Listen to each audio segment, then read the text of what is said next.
Ipresenta ni Valenzuela City Mayor Wes Gatchalian ang Panatag Water Catchment Project. Ito ay magsisilbing bahagi ng mga hakbang ng lungsod sa pagresponde sa pagbaha.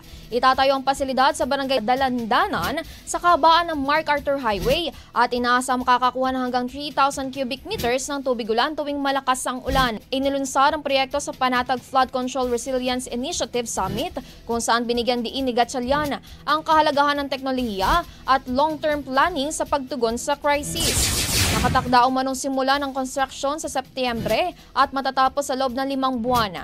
Bilang dagdag na benepisyo, ilalagay sa ibabaw ng pasilidad ang Valenzuela Bike Lane upang magsilbing ligtas sa lugar para sa pasyalan ng mga residente.